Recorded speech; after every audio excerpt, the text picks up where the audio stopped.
Space, the final frontier. Well, okay, not really. All right, take two. Here in the Mitten State, welcome to Code 47, bringing you all things Star Trek, spanning the quadrants, the best thing since the neutral zone.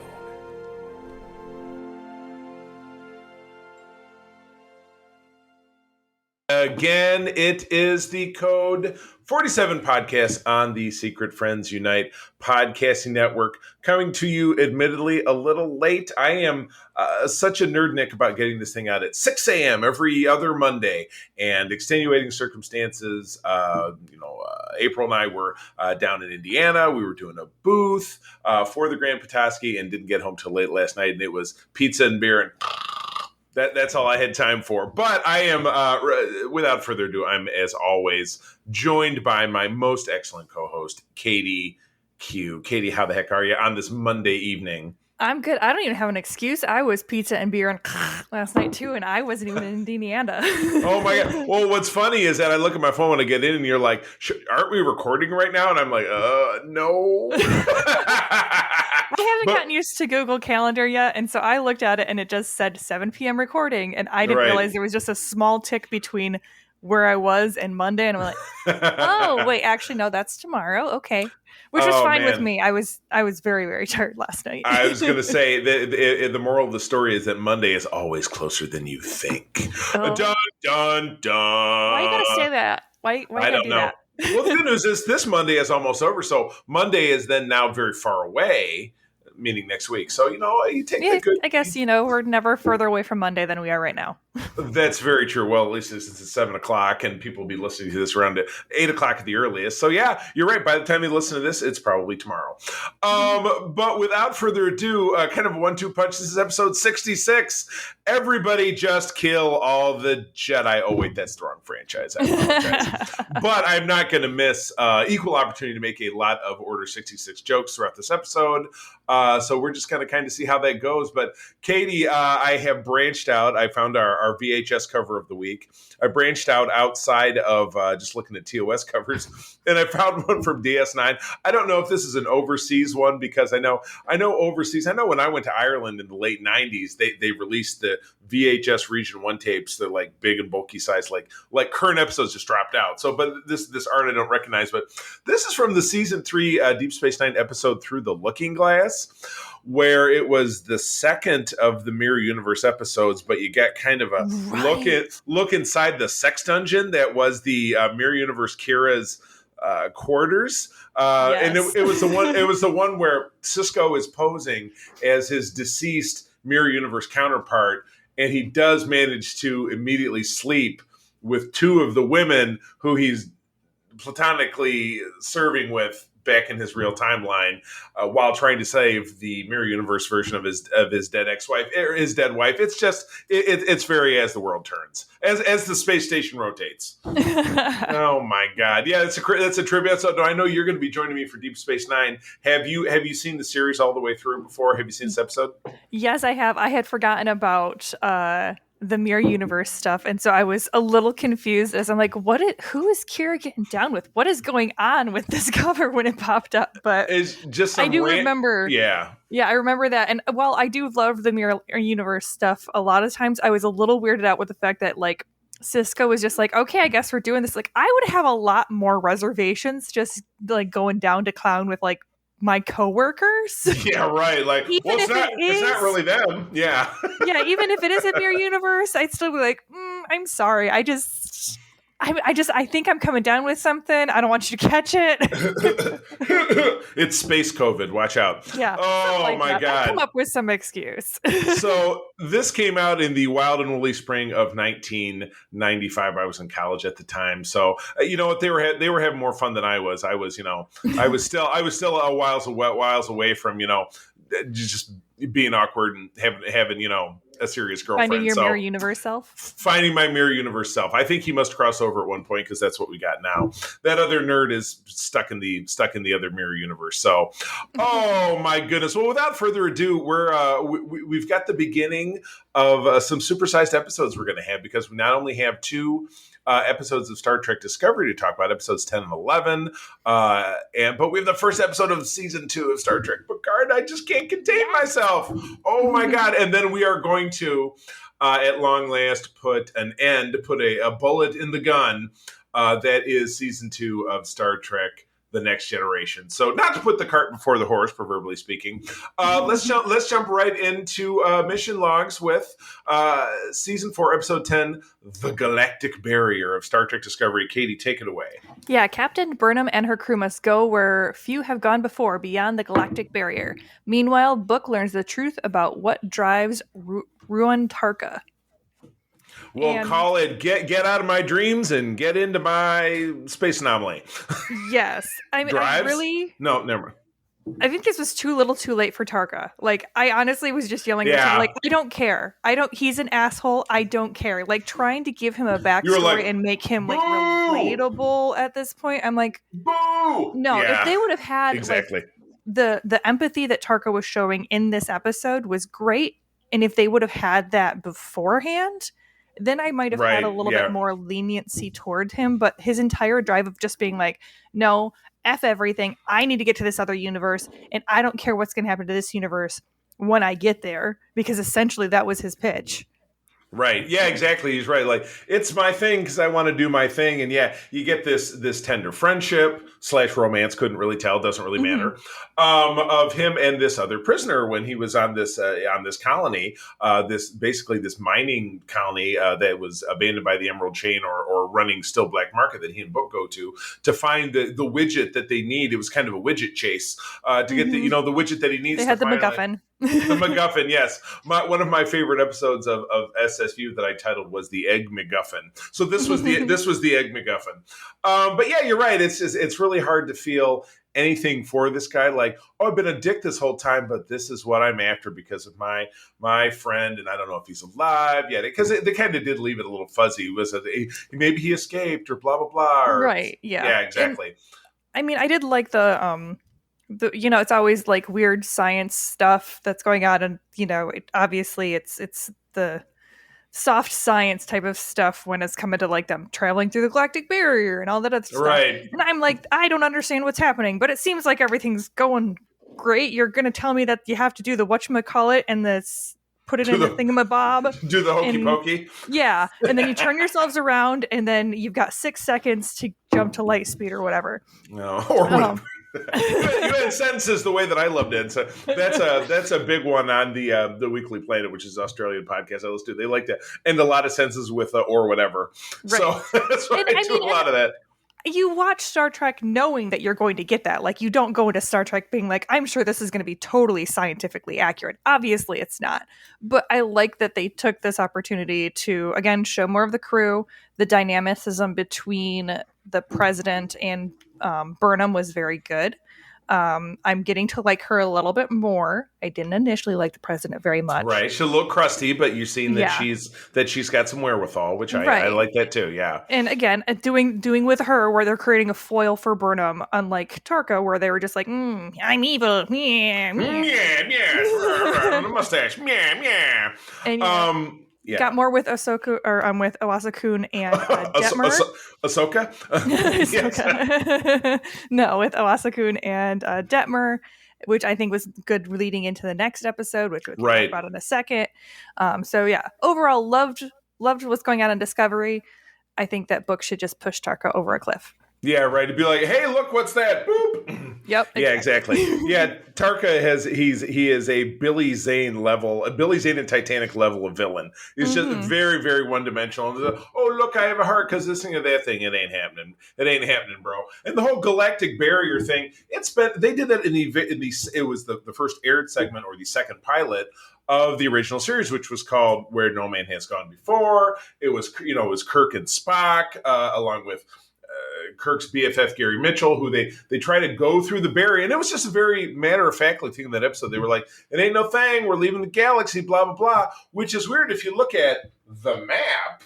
I'm sure you can't really see it, but, if Starfleet is here and the galactic barrier is all the way over here, that's thousands of light years away, which it makes sense for Discovery to make that trip, but not really make a lot of sense for the old Enterprise back in the old days. It would have taken them hundreds of years to get there, because that was the other shtick in one of the episodes we talked about not that long ago of TOS, where they had to get to the center of the galaxy, and it was the same. Oh, it's going to take 300 years for us to get there. So that's why the spore drive is fantastic. So I don't know. Maybe Spock,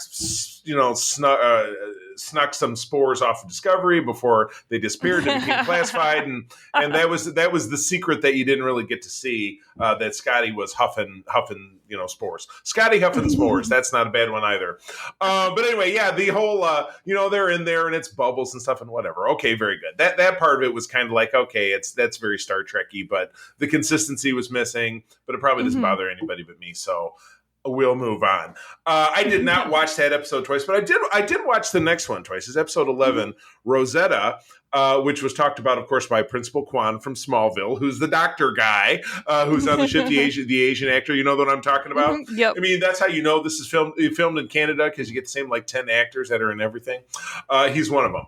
While Captain Burnham leads an away mission down to a planet that was once home to the aliens responsible for the DMA, Book and Tarka secretly infiltrate USS Discovery, crawling around in Jeffrey's tubes and being all sneaky.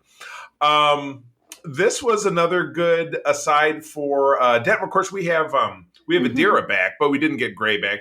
Adira and Gray, not super favorite characters of mine. I really like Adira. I like Adira better after this. I do. Well, and there's something about the actor that plays Gray. I feel like they kind of overact sometimes. Yes. It's just not quite honed in there. So every time I'm just over the top, just tone it down just a smidge. Just a smidge. Yes. I mean, 7, and it could be like a 6.2 or a 5.8. Yeah, it feels a lot like the high school actors where they would come in and try to they're like, oh, I have to be enthusiastic now. It's like, no, you can just be realistically enthusiastic. Like you're in the school play and you're doing a lot of this. Da, da, da, yeah. Da, da, da. Yeah, very much. It was. I mean, and I love the idea of both of them, and I'm very happy to have it here, and I think that the relationship between them and now I'm forgetting their names, Spore Drive dude and the doctor. Oh, the Stamets and Wilson Cruz, who's Dr. Culber. Yes, I absolutely love their little family dynamic and their unit that they have going on. It warms my heart every time, and this episode made it for Detmer for me.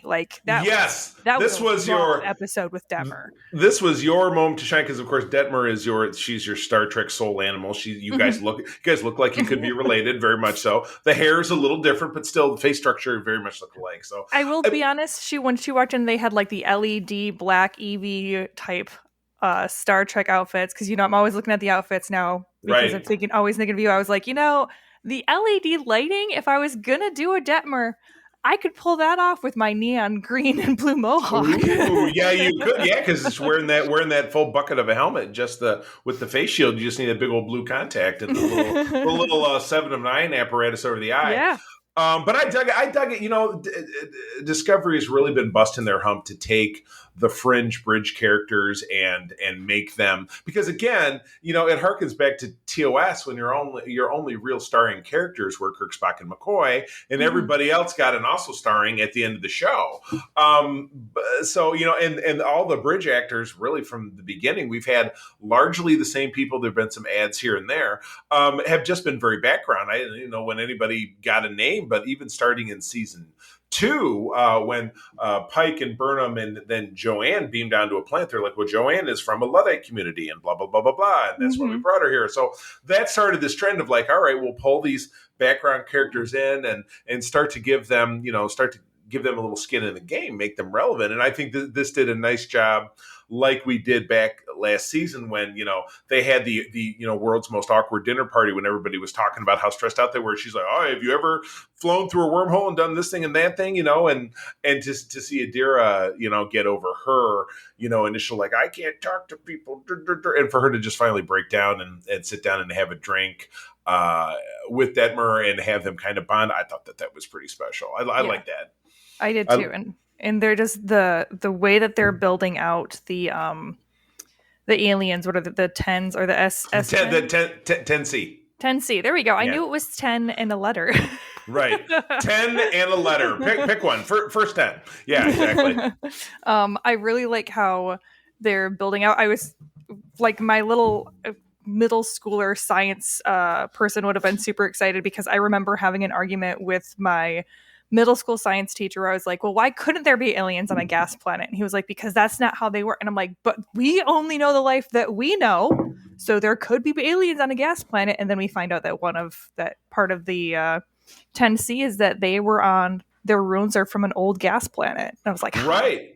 There you go. Take this episode of Star Trek, which is still just a TV show. You can shove it in his face. No, I don't care. I'm still. Well, you don't know. It's in another galaxy, so you don't know, because they're in another galaxy. So what's up is down, and what's black is white. So, I dug it. I love seeing the return of Tig Notaro as Commander Jet Reno, she is the chief engineer now, or she's an engineer. I don't care. She's great. Everything that comes out of her mouth is great, and it's fun. She was the I don't give a shit hostage at the end of it, because while Tarka and Book are sneaking around, yes, Tarka had to, and it wasn't revealed until a last little funny aside on Book's ship where she's behind a force field saying, "Hey, I'm the accidental hostage. I can't get no respect." It was great. So we'll be moving forward in the last 2 episodes of the season with kind of figuring out how that's going to shake out. But the clock is ticking. I mean, the DMA is now, crunching through the core of the Alpha Quadrant, and, Navarre/Vulcan could be toast. United Earth could be toast, so it's just, the stakes it's right up there. So they got some work to do. And I have no doubt they'll find a way to really knock this deal out. So I like it. I like the very, season-long arc excitement that is really modern storytelling, which, again, it's very contrary to the Star Trek, that we have seen in the past, but things have to evolve and grow to be different. And I appreciate that. So, yeah. But without further ado, I told you, I think you and I had this conversation probably this time last week. I'm like, which one are you going to watch first? Because season 1, episode 1 of Picard comes out on Thursday, and then they drop episode 11 of Discovery at the first time. And I'm like, it's going to be Picard for me. And we were up at like 5:11, and I'm like, I gotta watch some Star Trek. I gotta see Picard. So this was terrific. So I was really fired up about this, and and this summary kind of sucks, but it's your turn. So you go ahead. Ahead. Starfleet must once again call in the legendary Jean-Luc Picard after members of his former crew, Riho, 7 of 9, Raffi, and Dr. Agnes, discover an anomaly in the space that threatens the galaxy. Season premiere. Back to the anomalies. I could not have been more excited by this episode. We've jumped forward 18 months by the sound of it. So we are now in the 25th century. It's the year 2401. Yay! Pew, pew, pew. But we got our first real kind of Starfleeting, because and then we have what people won't stop bitching about, is that apparently in every era of modern Star Trek, there are 2 types of uniforms that are contemporaneous. So we had the one from last season, of which I have as a cosplayer, I have 2 versions of, because I have a regular one, and then I have one that's from the Starfleet Marine Corps, which is made up. It's a cosplay thing. So I have 2 of those. Now they give us yet another one, and I'm just waiting to see that on my favorite store from Cosmart so that I can buy that one too, because I have a problem with cosplay. I do. Yes. I do. Though I was very happy to trade this weekend with Lori Luchek, who's a member of our club, who I'm sure you know. She was working the booth with us, but she always brings these great mannequin stands with us. I traded her for 2 of those mannequins for the Discovery Blues, which I don't wear that often, but she had a red wig. She put on the Discovery Blues, and she knows that she's going to have to tweak them a little bit, but she's now Tilly, and it was awesome. Love it. I love doing that kind of stuff. But anyway, uniforms. I love that, we got those. We did see that some of our people have transitioned back into being Starfleet people. Rios is the captain of a ship called the Stargazer. Very nice homage. And people are blowing things up online, because a lot of the ships that you saw in the pivotal scene with the Borg-ish vessel with the weird, Matrix-looking Borg person with the, it was a Borg prism. Helmet.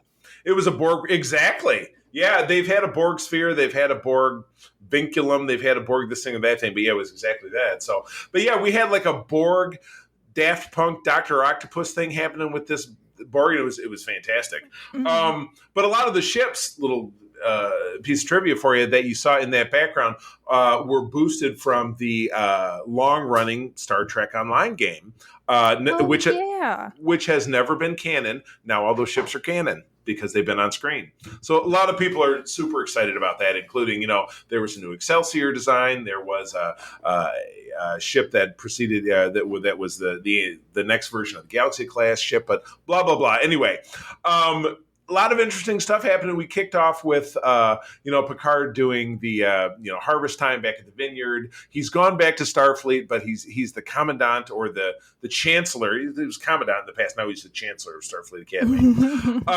And he had his two Romulan sidekicks, the man and the woman. The man has passed away. And the woman, and oh my God, I'm drawing a blank on her name.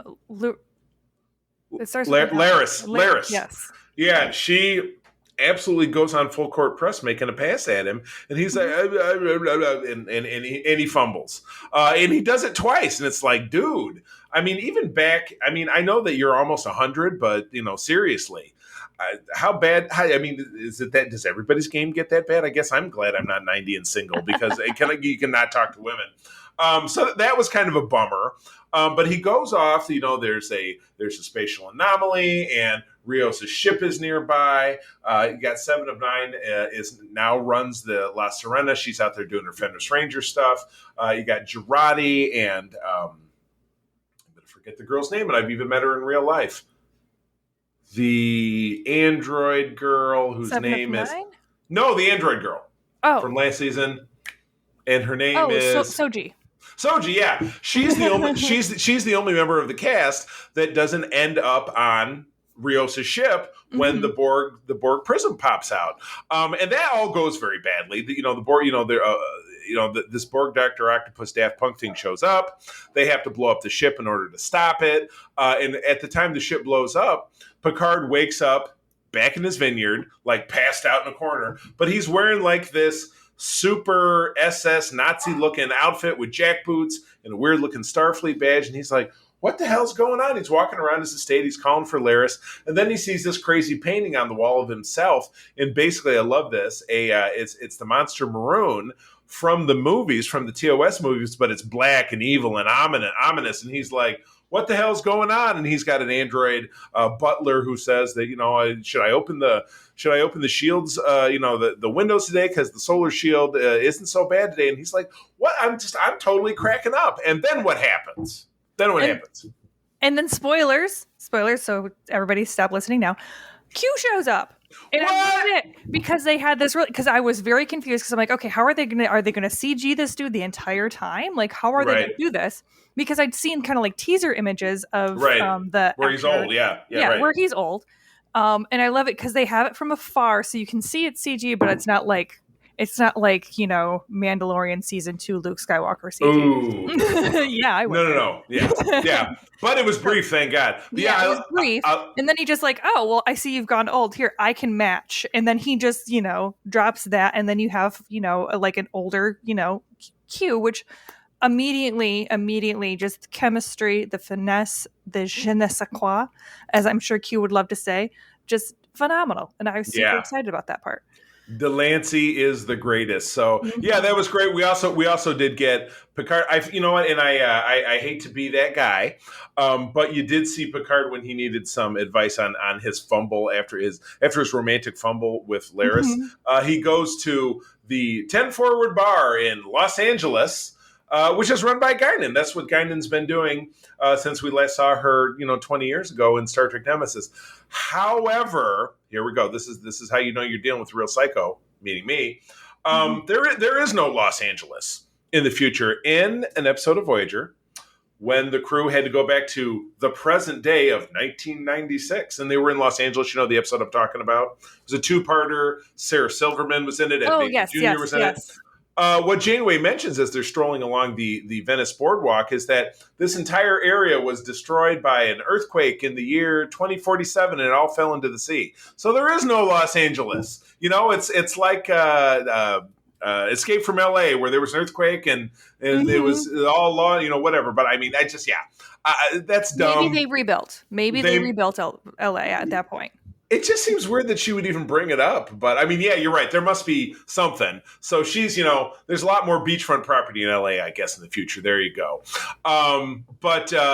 So then we're left with what's going to happen next week. And Q says the trial never ends. And then we get that nice teaser afterward that says this season on Picard. Because and I specifically do not. I hate it when they do that because I'm like, I don't want to know what's happening in the season. I want to be surprised when it comes to I watch them and then I'm like, well, now I know everything that's going to happen. So, well, not everything. It's 10 episodes, and it's like I start putting together pieces, and then I'm just bummed out when because either I like my idea better and they don't do it, or I know what's going on. You didn't live up to my fan fiction, Paramount. Boo! So that's why I just don't open. I don't open that can of worms. I leave it alone. There you go. That's very smart. Well, that wraps up talking about new stuff. And again, when we get into our next episode a couple of weeks from now, it's going to be supersized because we're going to have 2 episodes. We're going to have the final 2 episodes of season 4 of Discovery to talk about, and episodes 2 and 3 of Picard. So buckle in, and then we're talking about a movie. We're talking about Star Trek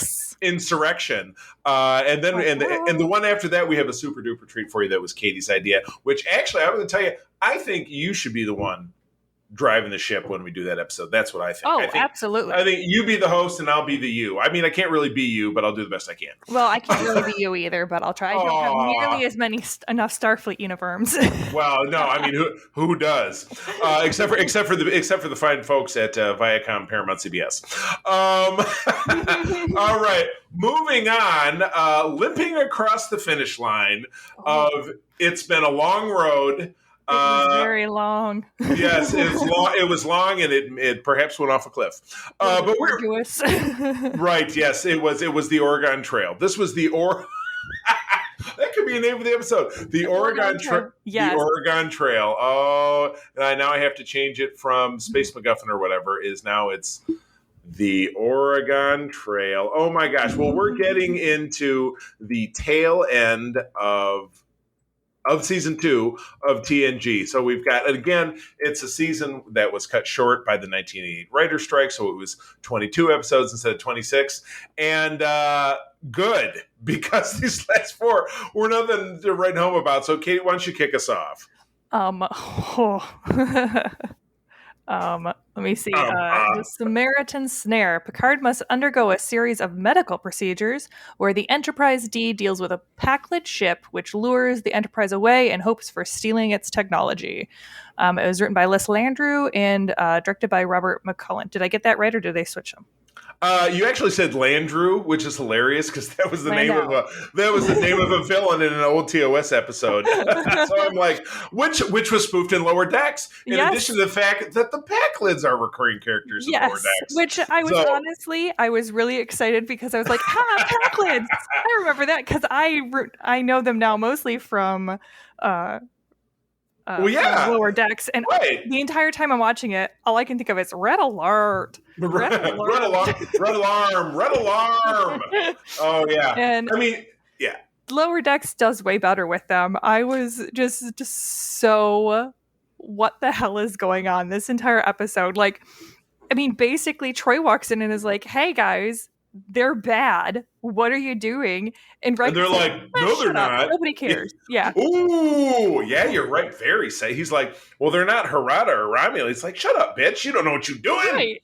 I know, yeah. Because basically the Paklids show up and they send Geordi over there, and Worf points out, why are we sending our chief engineer to a ship that we do not know? We have no idea who these people are, and you're just wanting to send our chief engineer over there? And Riker's like, yeah, that seems like a good idea. Whatever. It's good. It's good or whatever. Right. It was like, I feel like the problem with the Paklids is that to have them come off seriously, you have to have your crew be even stupider than they are. Like if you're going to have your crew succumb to them, you have to have your crew be stupid. Yeah. To not be able to see what's going on.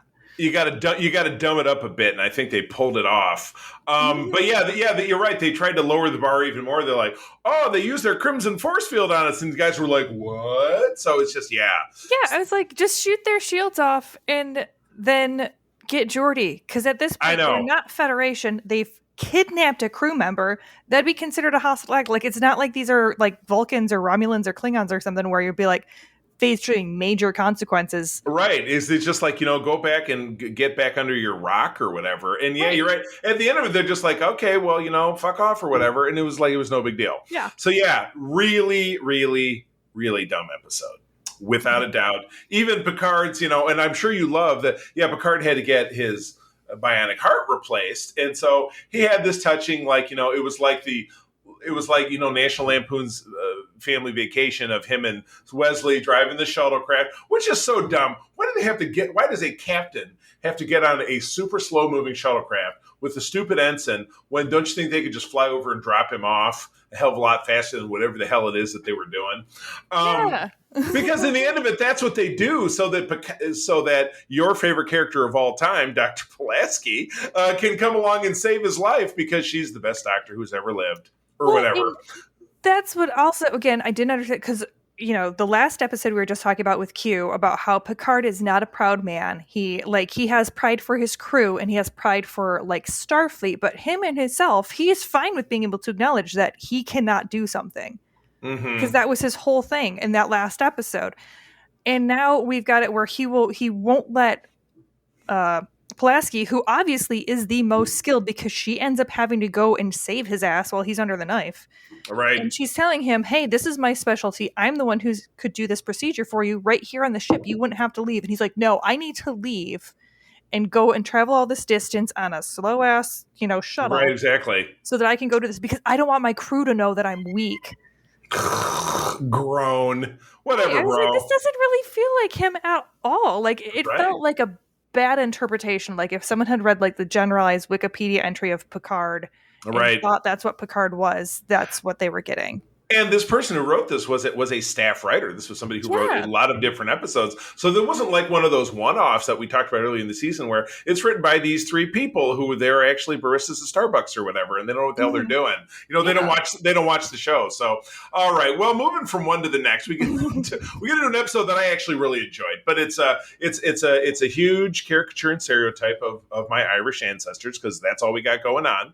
But this is Up the Long Ladder, directed by series regular Winrich Colby, written by Melinda Snodgrass. Oh, you know what? I was looking at the wrong one. The last one was written by Robert McCullough, who was not a regular. So maybe that's why. Maybe. Yeah, exactly. But Melinda Snodgrass is a regular staffer. So this came out May 22 of 1989. Picard must find a way to rescue two radically incompatible cultures, one a primitive Irish farming colony threatened by solar flares, and the other colony of clones facing inevitable genetic degeneration. And how is he going to save them? By making them get busy. Oh. But not before the sexy Irish daughter seduces Riker. Because again, this is a season of who can't keep their pants on. And Riker wins this episode anyway. This was just so there were so many this is the episode whenever I think of TNG the first time I watched through it. This was the episode I remember I had one of my first big freakouts because literally this Brianna is yelling at Riker because he's just standing there staring at her with his stupid creepy grin on his face. So she goes from yelling at him to all of a sudden it was like she went from F you to F me in 0.0 seconds flat. Then the next thing I know, she's going to his room, which, also weird. She doesn't know this man. He's on duty. Apparently, these are part of his duties. He's on booty duty. Booty duty. Yeah, there you go. Oh my God. Okay, new episode title. There you go. You're just making all of the episode titles. And then they're just Pulaski refers to them literally as breeding stock. And that's delightful.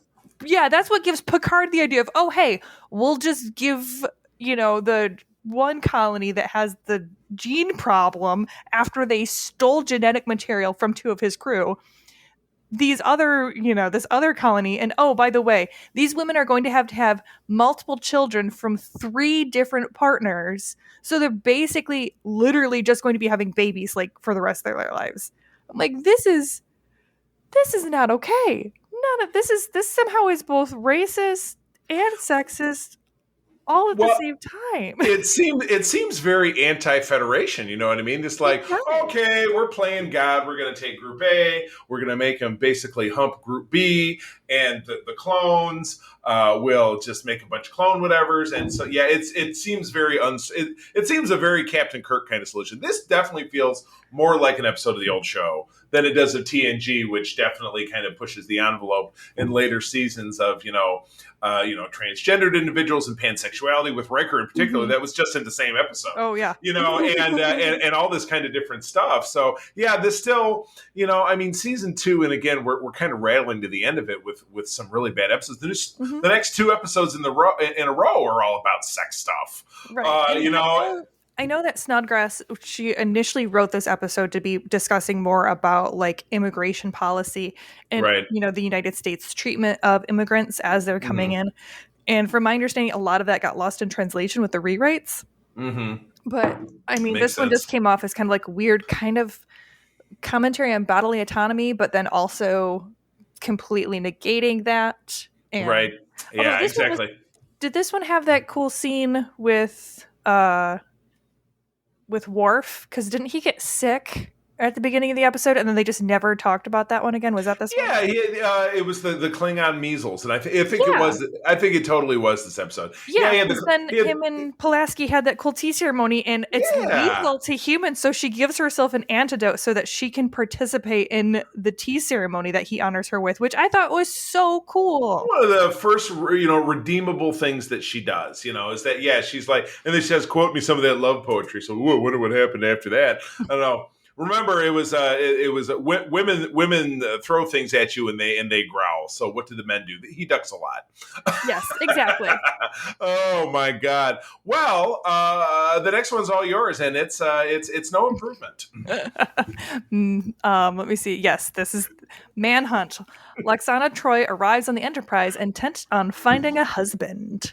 Oh my goodness! Now this has launched a great meme of Riker and Troy sitting side by side on the couch as she kind of explains what's going on with Lwaxana. So Lwaxana Troi, this episode, by the way, directed by Rob Bowman, written by Tracy Torme, who again was a staff writer in June of 1989. Lwaxana is played by the late great Majel Barrett Roddenberry, wife of Gene Roddenberry, and of course Nurse Chapel from the original series, etc. So yeah, she comes along and she's man crazy. She's trying to find a man. Nobody really, even Troy is kind of elusive about explaining it. But she really wants to, she makes it very well known that she wants to shake Picard down and she wants to do that thing to him. So Picard finally comes to Troy and Deanna and says, "What the hell's going on?" Well, my mother is entering the phase, which a Betazoid woman of her age basically quadruples their sex drive. Or Riker explains that part because, Deanna explained to me when we were dating, and it just looks very smarmy. And then she says, "Well, where a woman quadruples her sex drive or more," and he goes, "Or more." He does like from Happy Days. I love because she's like, "Well, I didn't want to frighten you," and just that's one of those moments where you have such great chemistry between Frank Stewart and Sirtis, where they're just like going around. I mean, because even like Riker, he has that goofy grin, but it's very much like a goofy grin of like just a shared joke between two friends. Right? Where he's just thoroughly enjoying. Where he's like, "You kept this a secret, not because you were ashamed, but because you thought I would freak out." And he just thinks that's absolutely hilarious. And then as she's explaining this, because it's basically like her mom's power, like her abilities of telepathy are kind of clouded at this point, because I was kind of, until I got that explanation, I was actually super pissed because I was like, she's got to know, right? Or that Picard is not into her. Yeah. He is. She's not being subtle about it. Oh, yeah. Yikes. She's just like totally going after it. And I was like, that's a little weird. But then, Diane explains that because of the phase that science can't thoroughly understand. I was like, okay, I guess. But like then Riker has this again just huge shit-eating grin, and he's like, "Congratulations, Captain." You buddy. You can tell just Frank's as an actor is just having the time of his life. It is just absolutely fantastic for him. It was fun. Yeah, they were running out the clock with these last few episodes because Mm-hmm. like there's no form or function to it. And yeah, this one ends in a holodeck scene at doing back in the Dixon Hill era, and Troy falls for the bartender at Rex Bar, and it's just Well, silly. Loxana Troy does. Yeah, Luoxana Troy does. And so in the end of it, she just kind of and then there's also there's the two fish people, which that's Wes is super xenophobic about, like right, super xenophobic. But in the end of it, Troy uses her powers and discovers that the fish people were going to blow up the whole conference. Little known fact. One of the fish people, and this is so random, played by Fleetwood Mac's own Nick Fleetwood, shaved off his beard to put on the fish garb. I just always found that was fascinating. And I'm a huge Fleetwood Mac fan. And never says a word the entire time, I don't think. Unless one of the fish people was talking. Maybe it was the other one. I have no idea. One of the fish people had a line at the end of the episode. Right. Because they were saying that it was like preposterous that they would be assassins. Right. And then it's like, and then they're just like, okay, cool. No, they'll just go to the brig. It's fine. I'm like, I would have loved to see that. Like, right. These episodes, it felt like there was the A plot and the B plot just was like never shall the two meet. Yeah, right. Ooh, strangers in the night, without a doubt. But there are no strangers in the night in this next episode. Oh my goodness. This is where you almost get to see the goods with the Klingon mating ritual. This is episode 20, The Emissary, directed by series veteran Cliff Bole, screenplay by Thomas Calder, and teleplay and screenplay by Richard Manning and Heinz Beimler, who is again a regular. So this was a little more consistent with some Star Trek-y stuff. Again, from June of 1989, the Enterprise crew has to deal with a Klingon sleeper ship whose occupants don't know that the Federation and the Klingons are at peace. On board to help them is an emissary who, parenthesis, not air quotes, coincidentally is they say one of Worf's former love interests, like he was Mac Daddy, but this was the only one we had heard of up to that point. Played by the stunning Susie Plaxton, actress Susie Plaxton as Kalar. Mm-hmm. So we get to see we have some really cool moments, I think, with this actress. She's very fiery. She comes in, she's poking Worf, giving him a hard time. It seems like they had a flingy ding probably when he was at Starfleet Academy, because she says 5-6 years ago the timing would line up.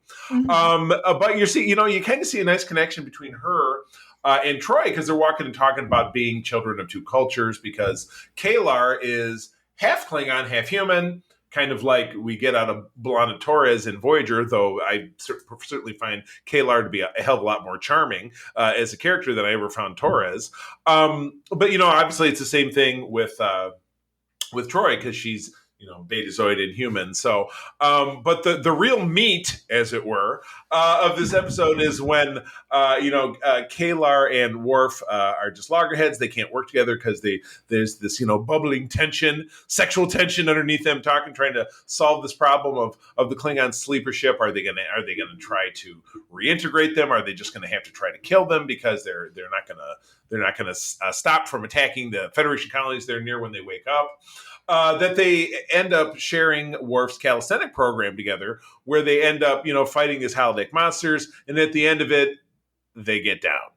Mm-hmm. Yeah, well, they get down during a commercial break, but they do the Klingon, squeezing the wrist so hard that your fingers bleed, because that's pretty sexy to me. But again, cultural bias. I don't know what's sexy to Klingons, but yeah, it jumps into the fact that Worf is very traditional, because he was the same way with Dax and DS9. We did it, so now we got to get married.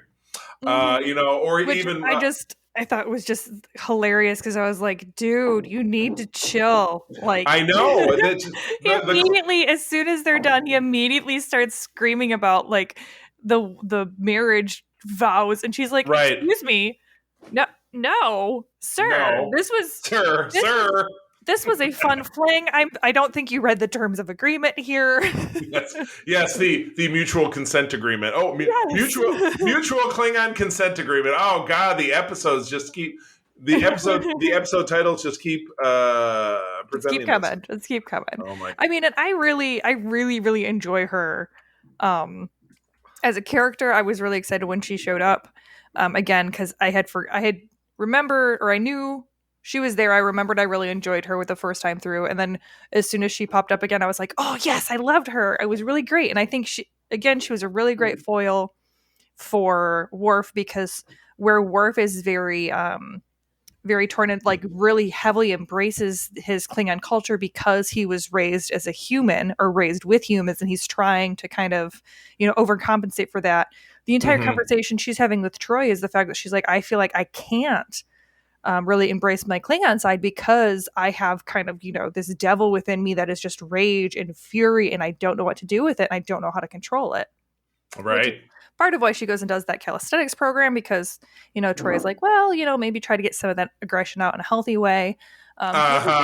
Really good use of Troy, though, as far as totally. her as the ship's counselor, like kind of counseling. Exactly. Giving her a moment to say, like, hey, this is, like this would be what a day on the ship would be like for her when she's not, telling them obvious things that they're not paying attention to.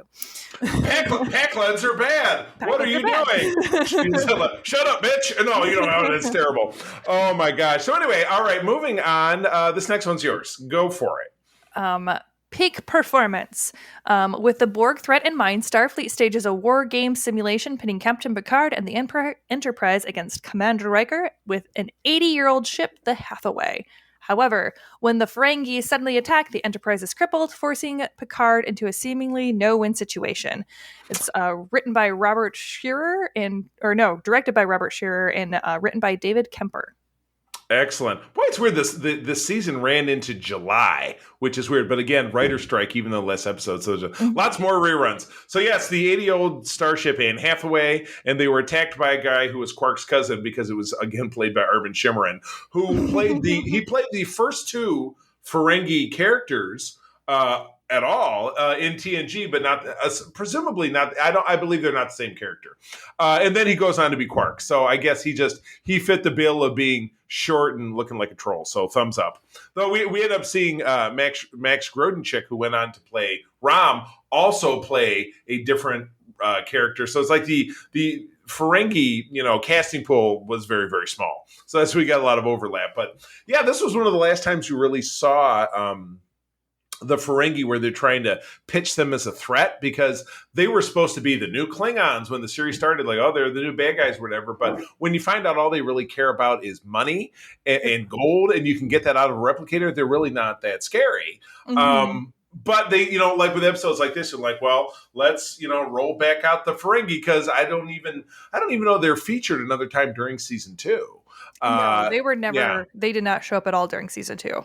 Yeah, so this was it, and it was pretty lame, but you got some great Rikering moments. He was, doing strategy, and the Hathaway is actually, it's funny, with Picard bringing back the name Stargazer, the Hathaway was the same class of ship as the Stargazer, which was Picard's first command. It was a Constellation class ship. So I think this episode's kind of fun. I like it. You get, as opposed to the Packleds, who are dumb with looking like they have chewing gum on their face, you get the Zakdorn, who also look dumb with chewing gum on their face, but they're really smart. So chewing gum on the face is apparently not a divining rod between intelligence and stupidity in the Star Trek parlance. So yeah, I thought it was an okay episode. Certainly one of the stronger ones of this group, without a doubt. Yes. I mean, I really I liked watching the crews, the dynamicism between the crews, as far as setting them up as kind of opposing forces versus being I guess collaborative forces. The weird dude who was supposed to be the genius strategist, they could have pushed him on airlock at any point. It was what a schmuck. Yes, kind of a archetype character where he was just there to be an asshole. He was there to just be, just full of himself. He beat Data at a game of Strategium. And then that kind of gave Data a weird failure, which was a kind of a good learning point, because I've heard people were talking about Data actually has a really big ego, or his ego gets bruised a lot, and I'm like, no, I don't really honestly think it was ego. It was him going, I didn't make the right choice. I need to analyze until I know what choices I made that could have been correct, so I can learn from it. Right. It was very computer oriented until Picard came and said, hey, there's going to be times where you can't you could make every choice correct and it still could be a failure. And I think that was a really good way of Data to kind of learn that bit of humanity there. There's actually that quote is on. You probably can't see it, but on my back wall here, I have a made up dedication plaque for the Grand Petoskey, our fan club chapter, that makes that quote: "It is possible to commit no mistakes and still fail. That is not a weakness. That is life." Jean-Luc Picard. Love that quote. Yes, Love it. And I thought that was a really good kind of lesson takeaway. Data becomes the first kind of troll of TNG because he decides that instead of trying to win the rematch of Stadium, he's just going to not let the other guy win. Right. And I was reminded of my mill decks when I would play MTG. Yeah. My blue decks, my control decks are just, I'm not going to win, but you're not going to win either. So I was like, I had that phase. Yes. One of the old fashioned, if I can't have it, nobody will. Yes, there exactly, you go. Exactly. Scorch the earth. Well, speaking of scorch the earth, how do you end a crap season as crappily as possible? With a clip show. That is right. Episode 22 is called Shades of Gray. And I will not lie to you, I was traveling last week, as I do every week. For my job, I usually stay at a Hampton Inn because I can plug in my Roku. So I plugged in and I was watching the last couple episodes of the show. I crawled into bed to finish watching this episode and slept through more than half of it, and I've never been happier. I wish that would have been the case. Between the clips and then having to remember what Riker looked like without a beard. That was traumatizing. But he looks like me. You've seen my famous cosplay picture. That's me. No. Oh, all right. He does. There's something about his weird chin. I just don't like his chin, I guess. It is like over. He looks slightly more creepy without a beard. I don't know what it is, but he looks slightly more creepy without a beard. Instead of oversimplified, it's overdimplified. There you go. Overdimplified, I think, is what our overdimplified. Overdimplified. Oh, I love how we get to overdimplified. But between that and Troy's overacting, like, I know that they were probably just giving her these really bad directions, and we're in that point of just kind of television history of where they were still like just making everything big and everything just over emotive. And I was like, Troy, just stop for 5 seconds. And I mean, the thing is, like, I think the idea of having Pulaski and Troy together working through it, and the whole idea of him, there this being semi-sentient vine that poisoned him with this like parasite thing, all very cool ideas, which then just end up being like half of the episode being weird throwbacks. Right. Exactly. And I was like, I mean, in the end, you can certainly see that, hey, guess what? We're out of money. We're out of ideas. We're out of writers. We're out of writers. So we're just like, we filmed, it reminds me of a Simpsons bit containing 47% new footage. Mm-hmm, yes. Pretty much what this was. Yeah, because it was, the episode Shades of Grey, by the way, directed by Rob Bowman, teleplay Richard Manning, and again, Hans Bleimer, and Maurice Hurley, who left the staff after this. He was the guy who kind of drove the boat, which is why I'm not going to say that's why season 3 is so much better, but when you don't see a lot of these same names, sorry, Maurice Hurley, never heard anything from him since. Whoops. Hopefully nobody adds us at Twitter about that, who Maurice Hurley fans. I don't think there are any. Pulaski is forced to, zap him with whatever to make him have bad memories while Troy's holding his hand and this thing and that thing. And it's just clip show heaven. And I would imagine, I can guess your favorite part of this episode. You want me to take a swing? Sure. I already know. Last appearance of Dr. Catherine Pulaski in all of Star Trek. I ended up liking Pulaski. I think that turned the corner. Yes, the first few episodes of her were really, really bad, but the episode we had where they had the super children, right? Well, I think I was saying that if that would have been her first episode, I think that she would have come across a lot better, because just the way that they set her up was really, really poor. Yeah, she just rolled in. She's like, "Hey, I'm Big Shot or whatever," and you can kiss my ass. Okay. Dr. McCoy ripoff. But so this was the end. They limped to the end. And then, when we get to season 3, that's going to be quite a ways down the road, because we still got DS9 to go through. and we've got an episode of Voyager to go through, and then a season of Enterprise. So we're not going to be back to TNG for quite some time, but Katie, you'll be back with me, obviously, when we do that. But we get everything new in season 3. Beverly Crusher comes back. We get, snazzy new uniforms, even like the film type changes. Just everything's very different. But anyway, so wrapping up season 2, highs. Give me a one high and a one low. What's your favorite and what's your least favorite? Definitely the Q episode would be my favorite. And I pulled out the big guns when someone else asked me, because they found out I did this. And they're like, oh, well, what's your least favorite TNG episode? And without a doubt, I said season 2, episode 1. And they're like, it wasn't that bad. I'm like, it literally has sexual assault. And they're like, well, I mean, I'm like, but basically by a space spore. Right. Yes, exactly. I'm like, that was a very bad episode. So that's bad. That was my, yes. I would say that takes it for all TNG. That is my least favorite episode. I understand. So you're saying that by doing this, you now have a fan. We have a new listener because of you? I don't know. I don't think he wanted to listen after. No, how could you? He was like, I'm at like Cheese Factor. And I'm like, you asked me what my least favorite episode was. Right. Exactly. Yeah. If you can't stand the heat, get out of the kitchen. Well, I will say my favorite episode of the season was the Icarus Factor. That was Riker and his father, which again, fathers and sons. That's very... to me, those are of any story, that's always going to be one that's going to touch me very poignantly. I like a lot of men grew up having a tough relationship with my dad. I have admittedly a tough relationship with my 2 sons from time to time. So that really spoke to me. And, I'm going to take the softball on this. This clip show was dog shit. This last episode of the season was absolutely dreadful. I mean, at least when The Simpsons did a clip show, a.k.a. the 138th episode spectacular, it was fun, and they were making fun of the fact that it was a clip show. This was nobody else does that, and this was the only... There's some self-awareness. Yeah, there's some self-awareness, because at least when TOS did a clip show, which was the Menagerie, the 2-part one in the first season where they took the cage with Captain Pike and whatever, and they recycled that footage so they could put it on there. At least there was a framework around it that made sense for it to be a clip show. This was just we're out of money and we're out of writers. Let's just have a clip show or whatever. That's all we had going on. So with that, we closed the book on season 2, and we're going to be moving on to talk about movie number 9, Insurrection, in our next episode. But Katie, as always, it is your honor to take us out. Yes. For more information about Starfleet International, please visit Grand Petoskey and Region 13 on Facebook. Oh, yeah. Friends, as always, thank you for joining us. I'm going to tell you that sharing is caring, and to keep on trekking. And wherever you go, go boldly.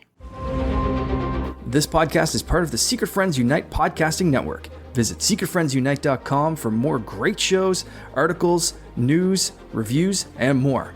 Secret Friends Unite podcasts are available on Apple, Google, Spotify, and other podcast services around the world. If you'd like to be part of the conversation, you can join us on Facebook or our new Discord server, or follow @SecretFriendsU on Twitter. Please subscribe to Secret Friends Unite on YouTube and visit our merch store at tpublic.com. Just search Secret Friends Unite. Thanks for listening.